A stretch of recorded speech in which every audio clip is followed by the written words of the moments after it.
give my kids one extra warning just to make. Oh, are we live? Yeah, you're okay. Go ahead. You can go. You go ahead and do that. Here, I'll drop you down. Go give them a warning. Okay, I'm gonna go I'll give say them. hello to Yeah. people that are here. Hello, welcome to another Vamily show, season 2, episode 16.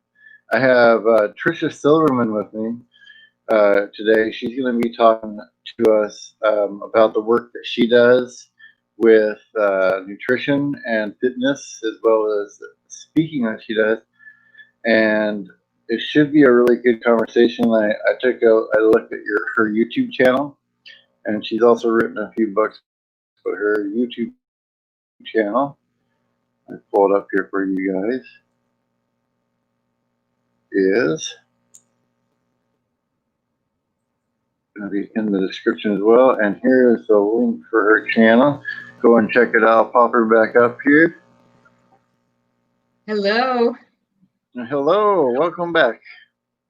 Thank you. What a pleasure to be Hello, here. how Thank are you you? for having me. Yeah, and you've written a few books, right? Or just one so far? Just one so far. I've actually started a few, but this one I finally brought to completion. I hope to write many more. Right. And how is the process of writing a book? Like, did it take you a little bit to get the drive to write it? Like, you had the idea to write it for a while, and it took a little bit to get going? I wanted to write it for a long time, and I had different ideas over many years. And then finally, I got serious and I decided to go with a group that helps you to self-publish. And that was the best decision I made because I kept starting and stopping at the point where I was getting serious. I was learning Create Space, and then I stopped writing the book. And then when I went back to publish it there, that wasn't working anymore. Amazon turned that into KDP. And so I had to kind of relearn things. So I figured I don't have time to keep relearning and getting, used to it again. So I hired this group, and they helped with the whole process, from kind of helping me organize my thoughts and helping to, when you work with them, they get a cover designer and an interior designer. So it really helped with the whole process. And I probably wouldn't be here talking to you if I didn't have them help me out. Right, right. It probably helps to be able to work for yourself as well, too, and not necessarily work on anybody else's terms but your own, doing the self-publishing as well. And I kind of want to know, because you kind of been doing that in other areas. A lot of people that watch this and listen to this, they either maybe they live off grid, or they travel a lot, so keeping fresh food is really hard for them. What are some items that keep really well, that are also nutritious, that might not be like a fresh food out of the produce aisle? One of the best things that keeps really well, that's really super healthy, nuts and seeds. So for example, these little portion packs, these Mm-hmm. are, these are little 100 calorie packs of almonds, and those can be really helpful. So if you're, traveling and you want to have like a little snack, or this can be part of a meal, that can be really helpful. Also, other ones like these are pumpkin seeds, but really any nut and seed, pistachios, cashews. Another fun thing would be dry roasted edamame beans. Those are Okay. nice because those can last a long time, and they come in these little packages. That makes it really handy. And then another one, roasted chickpeas. So you could take those on the road too, and getting some protein with these and the nuts and seeds, which is really helpful. And then dried fruit. But you can bring like apples and oranges and bananas. You can bring those along. They don't need refrigeration. So that could be really, really helpful. And dried fruit, there's so many different kinds of dried fruit, but I would try to get the ones that don't have artificial flavors and preservatives added if you can. The other idea that I have is, if you have oatmeal, you can, and you're on the go, you can just add water and just let it sit for a little bit, and it doesn't even have to be heated. The longer Okay. you let it sit, if you have any refrigeration, then you can make with overnight oats, which is oats with water or a milk, plant milk if you don't use regular milk, and then I add sometimes nuts and seeds to that, sometimes dried fruit.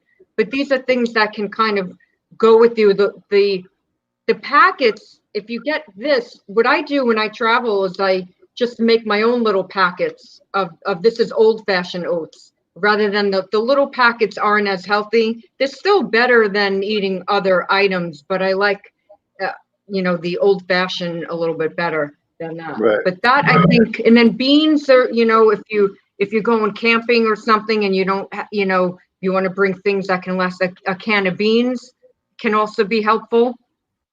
So those Okay. are things that kind of travel, that can be helpful when traveling. But for little snacks, I think these and these work, can work really well. Do freeze dried items work well as well? Well, yeah, I think the freeze-dried fruits, that's such a great idea. Those can work really well. You just want to be careful with like the dried meats because there tends to be a lot of additives with those, nitrites, which really aren't so good for you. They're associated with cancer.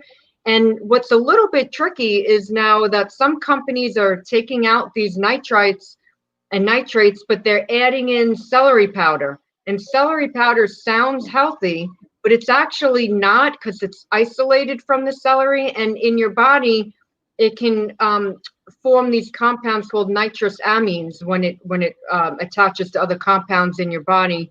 And so I don't recommend dried meats. I'm not a big fan because of the additives in them. And then red meat, you do want to try to limit because it's associated with heart disease. Right. Right. It's fascinating to me how much stuff goes into food when you're younger. You really don't think about this, but you're talking about it, breaking down into different compounds and all that stuff. And we it hasn't really been that long in history of time that we've learned a lot of that stuff. What first brought your desire to learn about all that stuff to the surface? Was it when you were younger, you just wondered how it all works, or? That's such a good question. No one's asked that. It's kind of interesting. I love it. So when I was a kid, I remember staring at the labels of food on the counter, like at breakfast, like the cereal, I remember, like Cheerios and like the milk label, and just wondering about the labels. I was always kind of curious what the different items meant. And then over the years, I've looked a lot at all those different food ingredients, and it's so shocking. People don't know what they're eating. This morning, I was looking at a popular donut shop at the ingredients they add. Now, we all know donuts aren't healthy, but if you're going to have a donut, go to a place where they make it on the premise, not where it's these popular chains, because I was shocked. One of these popular donut chains, they add all these gums. And like if your grandmother was making you a donut from scratch, she wouldn't add like all these weird gums. And I was just so surprised at all this just kind of, I call it a witch's brew of nasty ingredients that are added when, that you don't need all that junky stuff. If you're going to get a treat, you're better off going to like a mom and pop bakery in your area where they're making it with homemade ingredients. And, and then we want to limit how much we eat that stuff. But some of these food labels and what's in these chain restaurants, it's really just shocking, all the additives, when you really get down to looking at the individual additives. I was saying, if you can't read it, don't eat it. Oh, that's probably pretty good advice for sure. I remember when I was a kid, just wondering like what some of the ingredients were. Like I always kind of wondered what is, and now that you studied this stuff, maybe you can actually answer. But what is riboflavin? Oh, that's a vitamin. So what's interesting is that when you look at the food label, there'll be vitamins and minerals that get added. But when you start to dig deeper, some of these added vitamins and minerals have been and additives have been genetically modified. So like ascorbic acid is a one, for example, and that's vitamin C. And when you see that on a label, you might think, first of all, you might say, what is that, right? But then once you hear that, oh, well, it's a vitamin, you might think, oh, that's okay. But then we don't know how that vitamin was made. If it came, if you ate an orange and you got vitamin C from an orange, that's the best way to get it from food.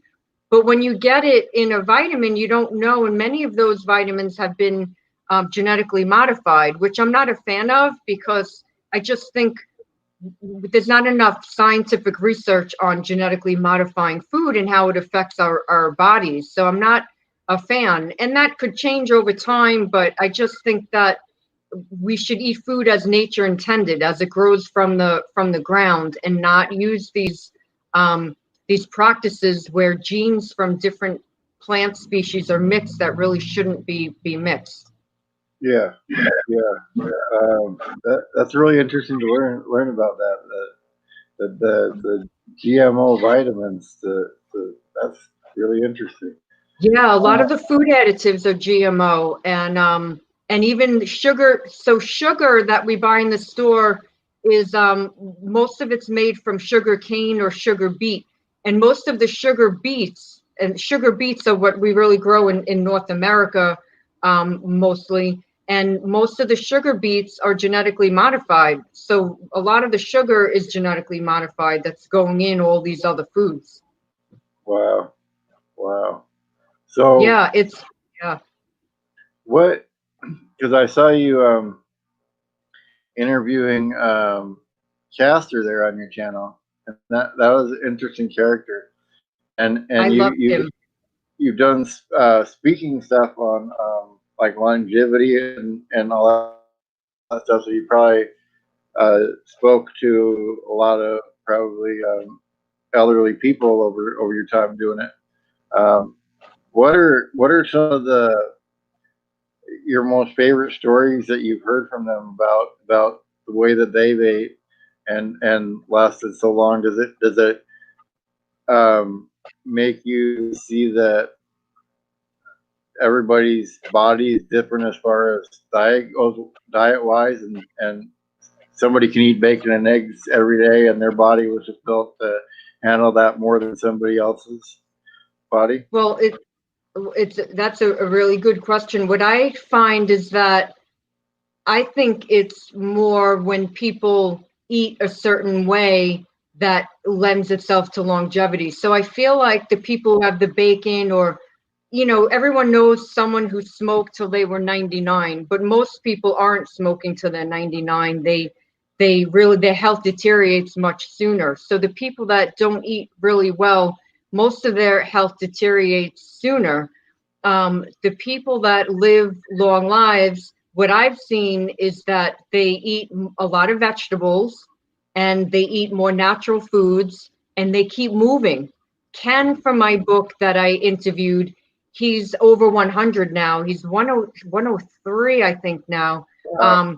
And yeah, and Ken, he eats, when he eats, he does something really cool. He lifts weights at the same time. And it's very fascinating to me that he does that, because the way that you maintain your muscle tone as you age is to move and to eat food that has protein. And he's doing it at the same time, which is really fascinating to me. And then Castor that you mentioned, Castor's 98 now, and I met him when he was 95, going on 96, at a senior center where I was doing a talk on the Mediterranean diet and doing an olive oil tasting. And he was just fascinating. He had all these questions and came up to me at the end, and he carried himself like this young guy. And then he mentioned that he was 95 going on 96, and I was shocked because I thought he couldn't be a day over 80. He just looked really like 70s, maybe early 80s. And here he was, 95 going on 96.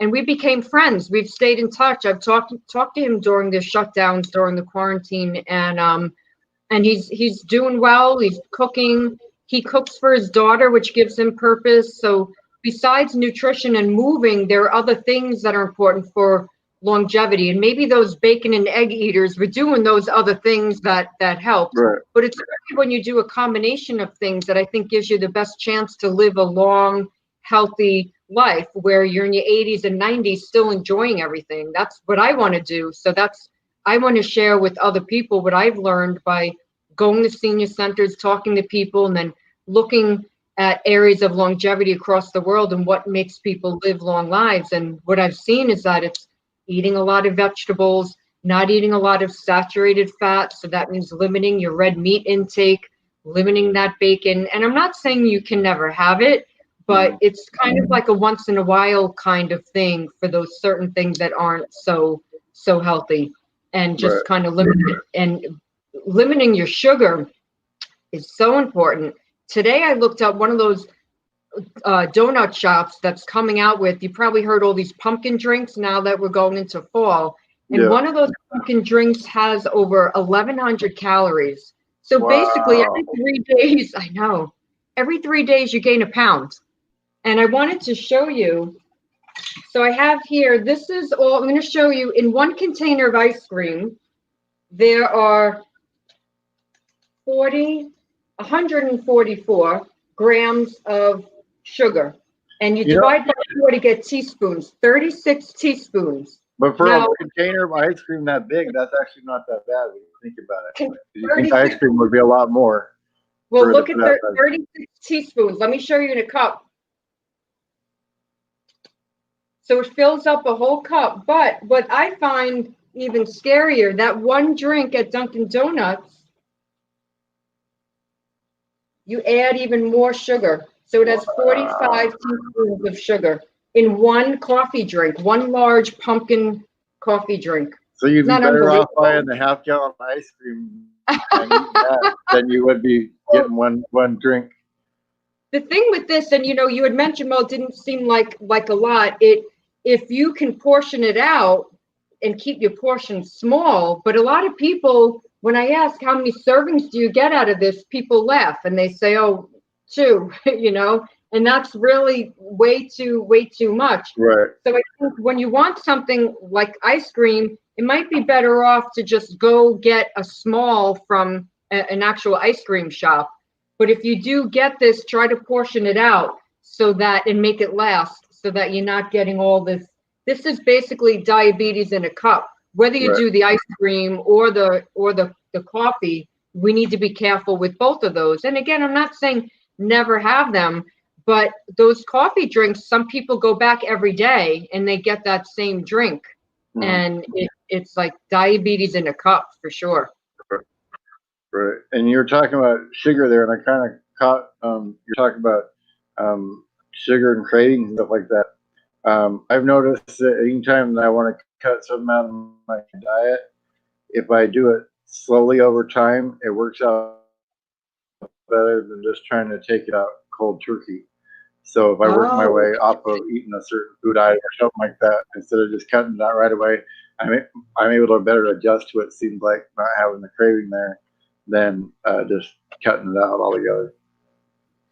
You bring up such a good point, because what I found is that some people, like what you're mentioning, baby steps works really well for them.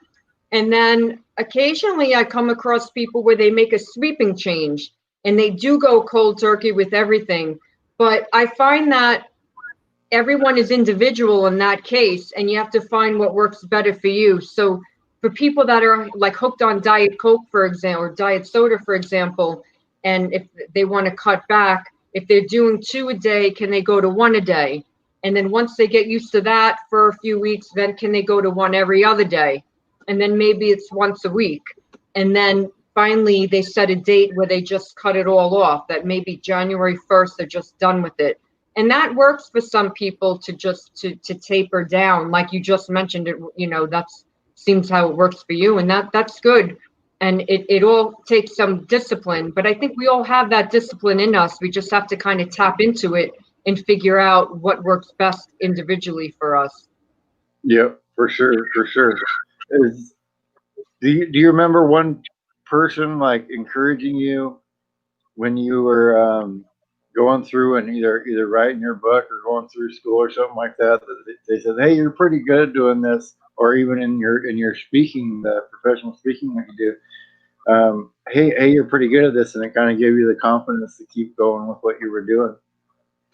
I think I went to college in a smaller college, and I think that actually worked well for me. So I ended up being sort of a big fish in a small pond, and I Mm-hmm. think that helped me. I think that if I had gone to a really big school, I might not have gotten that individual attention and gotten to know. Some of the professors were so wonderful and kind to me, and it was just not some, I would say like most, it was just a great experience to go to a small school. So sometimes I find where I live, it's very competitive about college for my kids.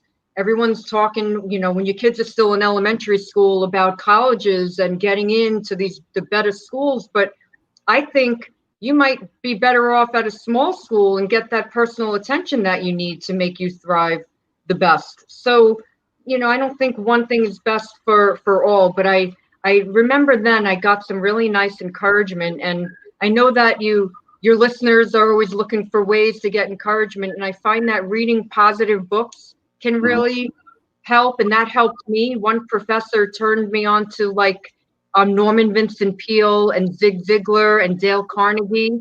I never knew about these authors before that, and these are like the sort of traditional positive uh, philosophy books and authors, but there are more current people that are helpful, like Jack Canfield, Mm-hmm. who wrote the Chicken Soup for the Soul books.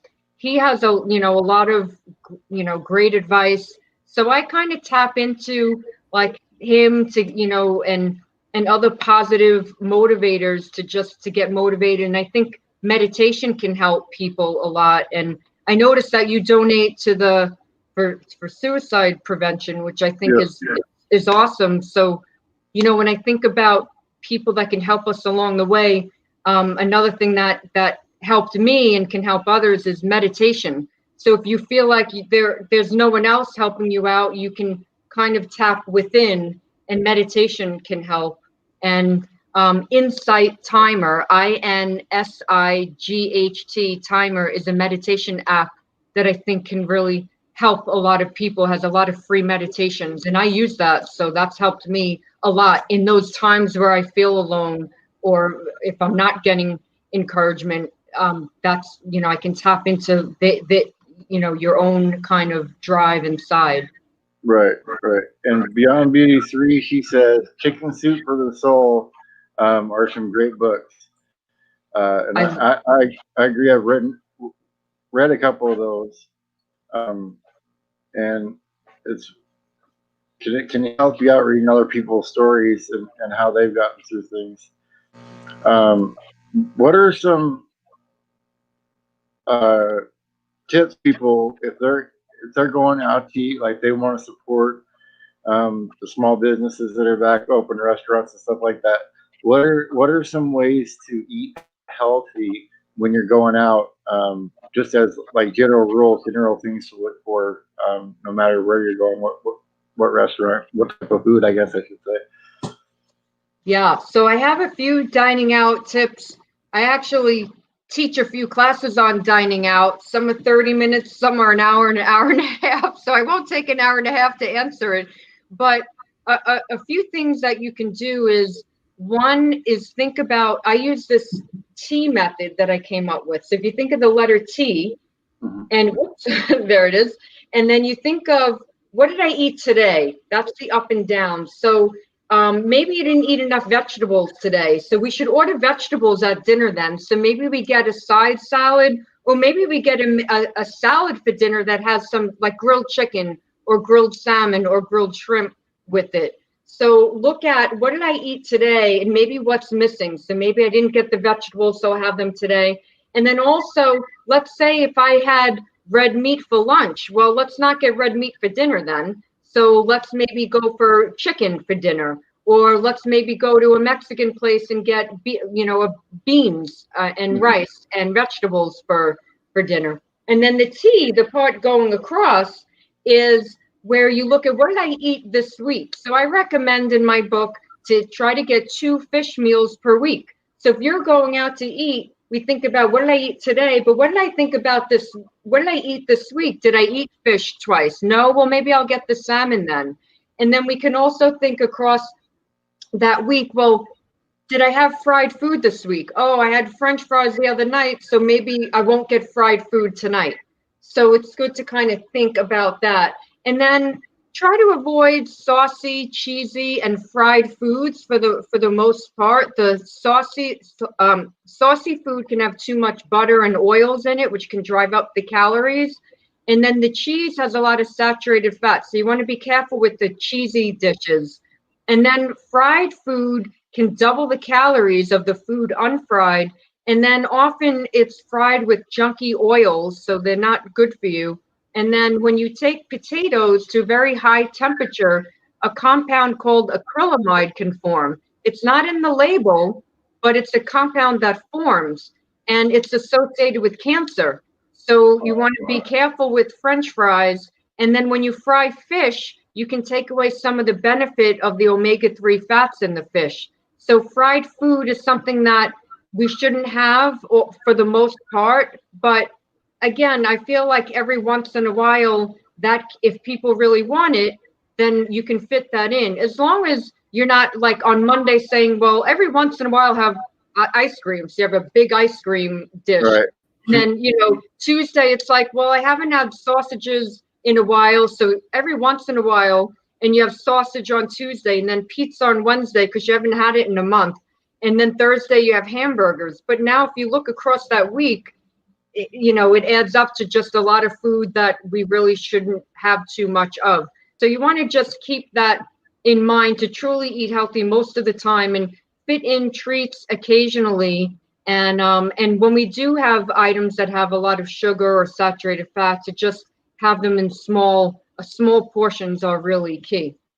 Right. And it's And so if you look at your tea kind of like a balance beam, and you put the healthy on one side, we got to realize that a one item on the sugar and the unhealthy side, it weighs a lot more than just one item on the other side. So That's a good way to do it. Yeah, I like that. That's good. Yeah, yeah. So you want to keep that balance is really key. And then when you are when you are craving something sweet, try to reach for fruit. And sometimes that'll just nip a craving in the bud, and then sometimes it won't. But try it. And there is research out of the University of Minnesota from Dr. Tracy Mann that found that any food can be comforting. You don't have to eat comfort food to feel comforted. So I know during this time, people are at home a lot more and they may be reaching for comfort food, but healthy food can be comforting. So try to reach for something healthy first. And then if that doesn't satisfy it, then maybe a smaller amount of what you were craving. And then to get rid of your distractions when you eat that and try to eat it slowly and mindfully. If you're sitting in front of the TV eating chips, it's easy to eat way too many of them. yeah, it really is. You don't realize it when you get a bag of chips, and it's like, man. And then when you're at the store, of course, you always get the bigger bag because it's a better deal. You get the bigger bag, and you're like, I'll just eat a little bit of it, and then before you know it, you've ate the whole thing. And Um, it happens because it's easy to do because you're not really getting fiber or water in there, so you don't fill up. You can just eat them and not get full, which is the problem with junk food. We don't get full. But I used to show at it might be time to bring out. I have a poster that it shows how one pastry equals 7 apples, like 7 small apples. And when I've shown that, people are so surprised. They say, I've never eat 7 apples, but yet you might have one piece of pastry or more, and it's easy to do to go back for that second piece of cake, but you would never go back for your second serving of 7 apples. I mean, you'd stop right, at 1 apple, but right, when you see it like that, it's very shocking. And And I think, seeing is believing. That's why I like to show, the sugar things so people can actually see it and get an Right. idea of what they're really eating. Right. Yeah, that's incredible. So apples are a really good filling snack for people. Then if you want to have something and fill up, what are some quick easy meals that are also filling for like people that they want something so their kids aren't hungry in 30 minutes after they eat. What are some things that you recommend for that? Well, one of the things we do in my house, we do batch cooking so that we'll cook a big batch of broccoli so that we have it for a few days. And then we'll cook a big batch of chicken so that we'll have it for a few days. We'll cook a big batch of turkey. And then what we'll do is we can switch up how we flavor it to make it taste a little bit different so that my kids like their broccoli with a little cheese sprinkled on top. And, so that might be one night how we serve the broccoli. Then another night, there might be some extra virgin olive oil with some Italian seasoning on the broccoli. But if you cook in batches, it helps you to not have to cook every night. So if I cook tonight, let's say a big batch of chicken, broccoli, and I already cooked today a big batch of brown rice, that's going to last me, a few days, so that now tomorrow night will be easy and the following night will be easy. And then I don't have to cook till, if today is Tuesday, Wednesday, Thursday, Friday, I might not have to cook again till Thursday or Friday. And I can make that food last. And that's what I find can really help working parents, is to make big batches of food so that there's food available. And then what I find helpful in our family, we always have like celery, carrots, peppers, and spinach. Those are like 4 go-to raw items that can also be cooked. But we wash them off and cut them up, and we'll put them in baggies, and then my kids can pull those. So like a busy day like today, when I'm doing the different seminars, I'm meeting with you, they can grab, there's a baggie of celery in the fridge and a bag of peppers, and they can easily kind of grab those, like grab and go. And that can be easy ways to fill in. But you have to get your kids to actually eat that stuff in little bits. If you just ask, one bite of a carrot is better than no vegetables, because eventually they'll eat more than that.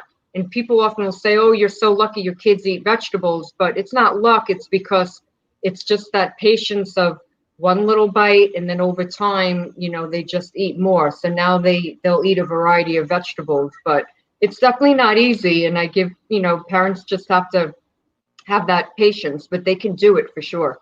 Yep, yep.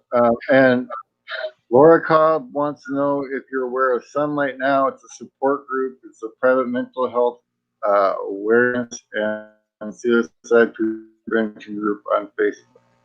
That's so So nice, if you're not aware, Laura. I'm not aware of that. Thank you. Sunlight Now. That's so helpful because this is such a tough time for people. And mhm, and Laura, everyone's, not everyone, but a lot of people are turning to things like more drinking or eating more comfort food, and people are having a tough time with mental health. So any way we can help them is wonderful. So that was the yeah, the Sunlight Now, uh, Sunlight Now. Okay, and great. she says they have something akin to CPR training called QPR training: question, persuade, refer, through the That's great. QPR Institute. So that's awesome to hear. Uh, That is. I kind of Thank want you. I kind of want to know along those lines. Have you seen where people starting off in fitness and um, I'm kind of the same way with fitness that I am with food. Start slowly. Like and I started posting walking vlogs just to keep myself active and walking. So have you noticed people's mental health change as they started to do fitness? Are you coaching through it help their mental health as well? Oh yeah, fitness is so important for mental health. I use it for my own mental health. I feel so much better when I work out. But in other countries, I think it's England, where mental health professionals prescribe exercise. And that's one of the ways they help people. And I think they do here. They'll mention it, but I think we need more emphasis on that in our country for mental health, to move, because we've become so sedentary in our country. Then when you add junk food in, you can feel really lousy. But when you eat really good, it gives you more energy, and then it gives you more energy to exercise. And when you exercise, that gives you more energy, which can make you more productive and feel really good. So the exercise is very important for mental health. And then tapering up is a great way to do it, because a lot of people, as you know, in January will join a gym and, go on a health kick, and they might say, like, oh, for 30 days I'm going to exercise, but you want to give yourself some rest days, and you don't want to get injured. So I think, and I don't think, and I've for many years have taught programs over the holiday season. I think it's important to not give up during the holidays and say, oh, I'll wait till January, because you can put on quite a few pounds. And it's not only about weight, it's just about feeling really, if you wait that whole holiday season and you're eating more and then you're not moving, it can be a spiral where you just feel really lousy during the holidays. But if you find ways to move more, and I have a lot of things I talk about for holiday eating, but really try to limit, pick and choose where you're going to, like, eat at, which parties you're going to eat at, and which you'll eat healthy at, and which you'll eat kind of some of the treats at. But I think, just going back to mental health, really any time of year, it just should be something that people try to find an activity that'll work for them. Find your passion, and you might not have found that yet. One of the ladies that I interviewed in the book, she didn't know what it would be like to be in a running race until her daughter encouraged her to do a race. And once she did that race, it felt so good to have the crowd cheering, to get through the finish line. It was a feeling she never had before. And now she does it all the time. So it's about trying different things to find your passion. I just took at a conference that I attended virtually, I took a session with Sadie Nardini. She's a yoga teacher, and she does this thing called Yoga Shred. And what's cool is that she does some HIIT training in that. So it's yoga, but then there's some fast moves thrown in. And I broke out a sweat, and yet I was doing yoga. It just felt so good.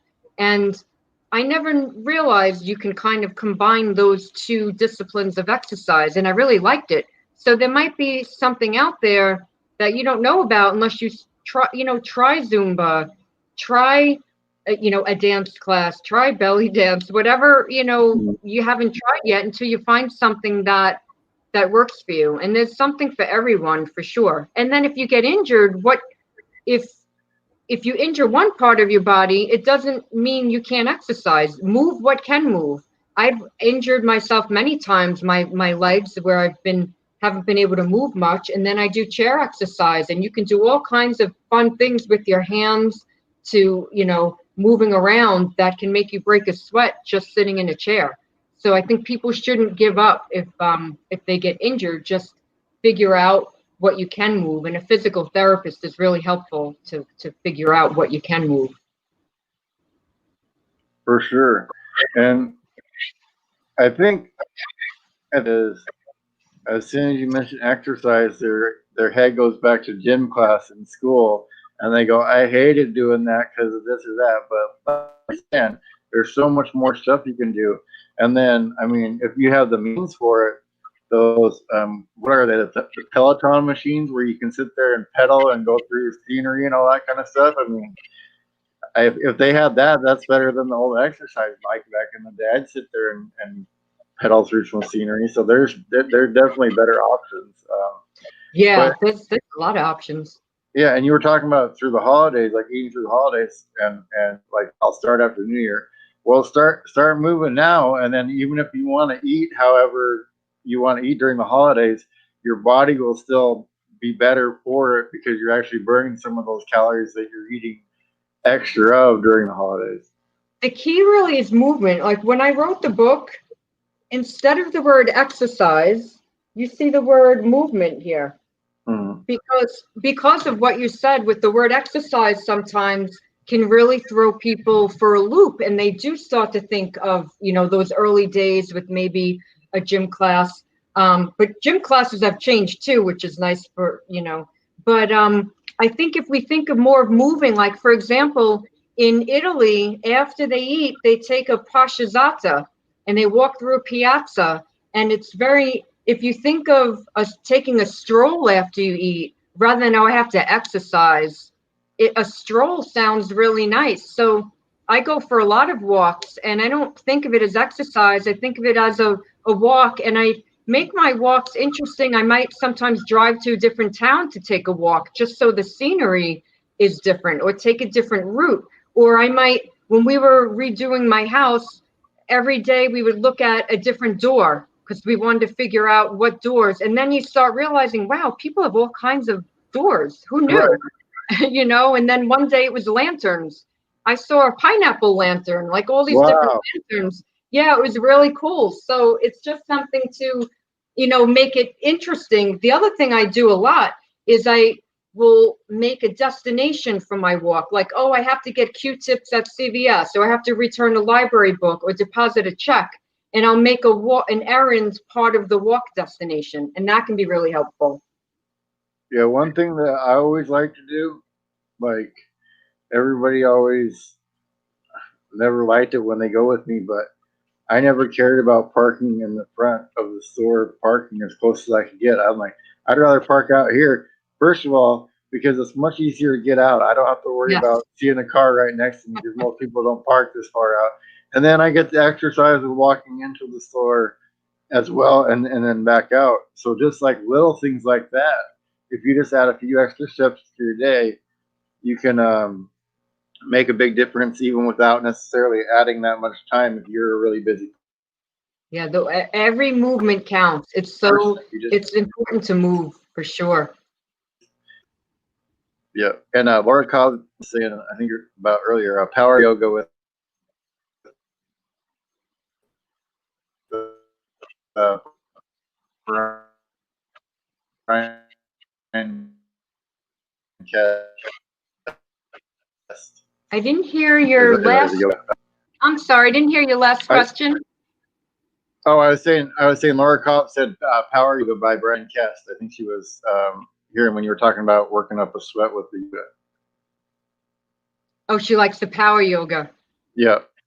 Oh, awesome. Yeah, power yoga is great. And I think it's important to just to try different things and not to just try one form. So if you only have tried a certain type of yoga, maybe you never tried restorative yoga or like the power yoga. And so there's different types. And you know, one year I decided I was going to try kettlebells, and that was fun to try. So and then one year I tried belly dance, and I fell in love with that.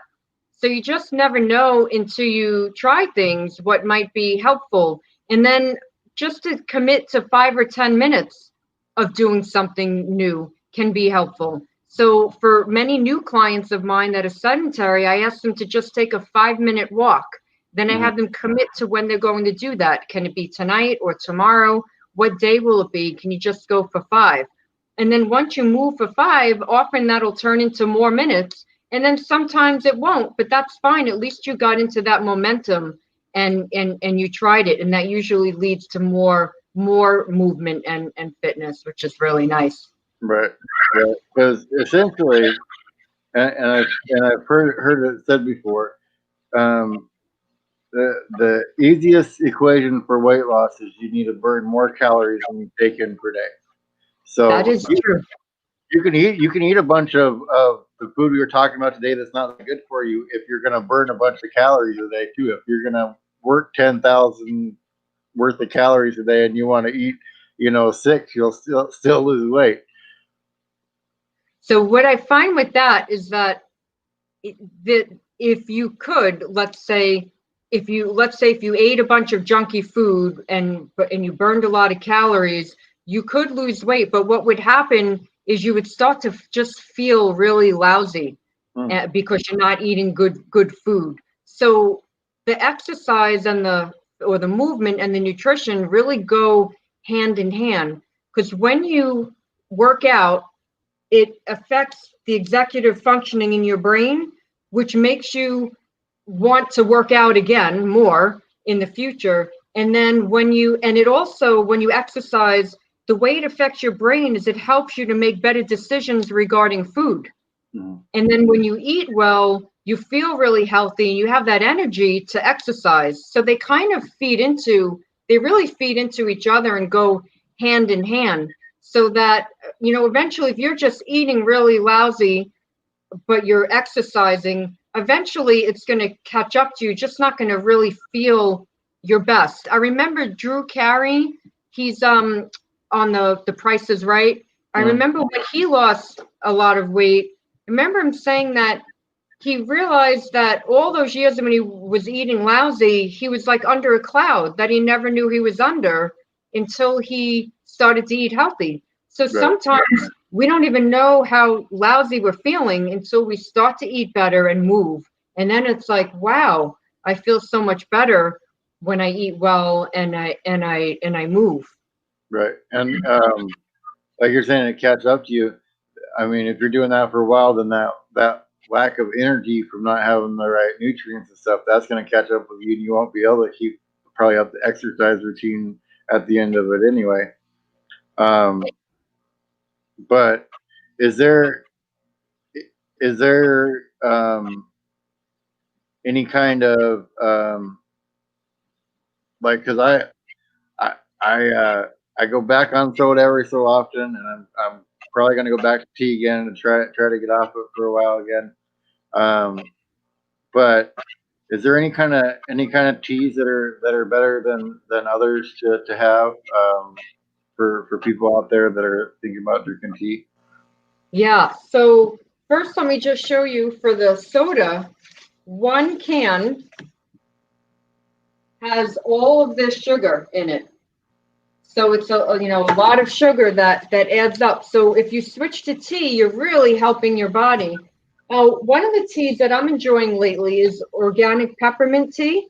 I think that it's good to switch over to organic teas. So maybe use up what you have and then replace with organic, because teas have been shown to have a lot of pesticides. So, and what's good is that the organic ones go on sale. So I just kind of buy them when over the last few months, I've been transitioning. And as I empty out the non-organic ones, I just wait for the organic ones to go on sale. Peppermint tea is nice. It also has some antiviral activity, which is really great.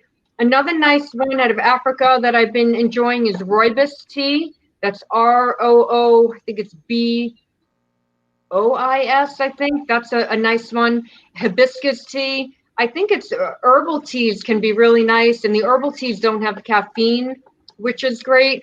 If you are doing caffeine, green tea can be really, that's a lovely tea. It has polyphenols, which help protect against cancer.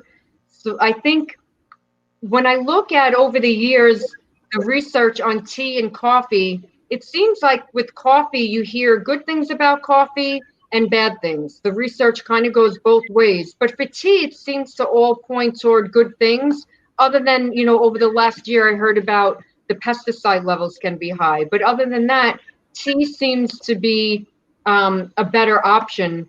And in Okinawa, they drink a Japanese, it's a jasmine green tea. So it has jasmine flowers. It's really a wonderful smelling tea. And that might just be a longevity tea. It's one of the things that they do in Okinawa. And you have a lot of centenarians in Okinawa, people over 100 years of age. So yeah, I'm all for tea. And I think it's a good thing to replace your soda with tea. And you might even like infused water. So you can take water and put like watermelon, strawberries, cucumber, and let it sit in water in your fridge, and it can be really refreshing. Awesome. I'll have to keep that in mind for sure. And your book is dividends, investment in nutrition, movement, and healthy habits that pay off. Yes, thank you. And that is important for when you're talking about dividends that pay off.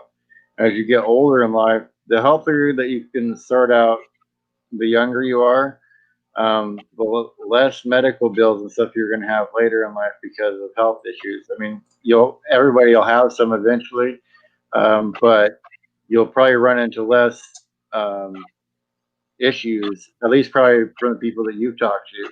The healthier Yeah. they probably had friends that had all kinds of issues and they've been fine and cognizant and all that kind of stuff the whole time. Yeah, you'll live longer for if you eat well and you move and you have a purpose. That's also, I mentioned Cass, he's cooking for his daughter, gives him purpose. Purpose can be volunteering, so it doesn't mean you have to work for the rest of your life, but you can if you want to. But having a purpose is really, really key. But yeah, you definitely see people that take care of themselves living longer and feeling better.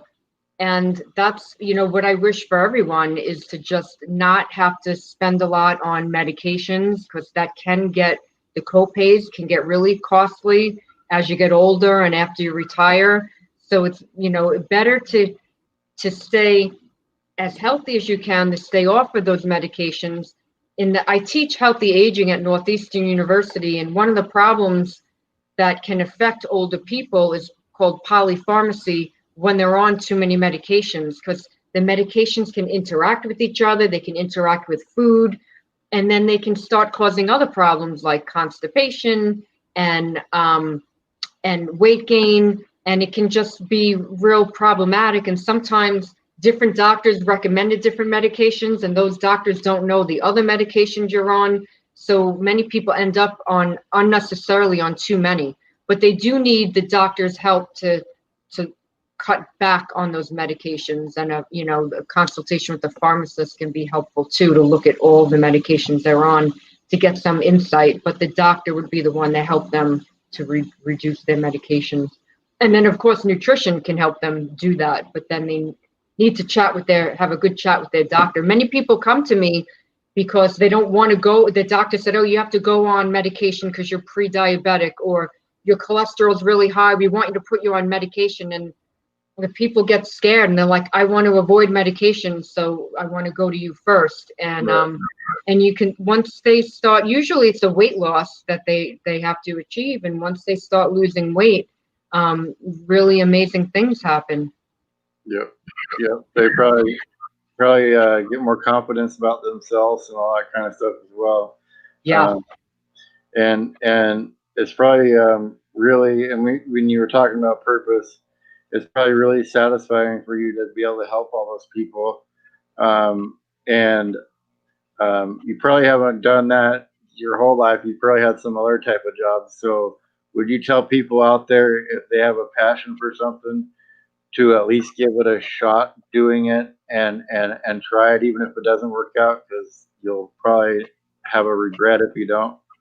Yeah, I think people should go after their passion for sure. And they could do it as a side gig, so that it doesn't have to be that they give up their main job. They can start their passion on the side and then build it up to a point where then maybe they get rid of their job. So that's like a safe approach. I do think follow your passion for sure. I was thinking of that the other day, where, some of the earlier jobs that I've been in, I'm really happy that I followed my passion, because that the way the world is right now, I feel like I can be helpful, and I do talks on eating for a healthy immune system, and I'm happy that I know this information that I can share with other people. And in other jobs I've had, that I've worked with wonderful people and they were good jobs, but doing what I do now is really what I want to do. I'm an entrepreneur at heart, and being an entrepreneur and being able to write a book and do a lot of seminars for all different kinds of groups, and then to meet people like you, I mean, this is great. I really love this, and I'm glad that I didn't give up, and I could have. Right. And sometimes you have people that want you to keep the safe approach, and I think that give your passion a try, but to keep it as safe as possible, side gig is good. And Gary Vaynerchuk talks about that in his book, and I noticed online he helps a lot of people. I'm from New York, and I just appreciate his style because he kind of cuts to the chase. It might not Yeah. be for everyone, but I think that he has some really great nuggets of wisdom. And he talks a lot about a side hustle, I think he calls it. But yeah, these side gigs where you develop your passion can be really helpful. And then eventually you can just do that, as what you do, and then maybe get rid of the other job. Yeah, and I enjoy watching Gary Vee as well. And but if you want to grind and work like him, diet's a big part of that as well. To be able to keep that energy up. So Yeah. I do appreciate you coming on. Check out her book, and check out her YouTube channel there in the description. We'll get some more people over there checking you out, and hopefully get some more videos posted, because I think Yes. even if you took like once a week and sat down with the camera and just gave people some tips for the week or your thoughts for the week, I think it would be a great thing. And Thank you. Laura Cobb met Gary Vee before, so Wow.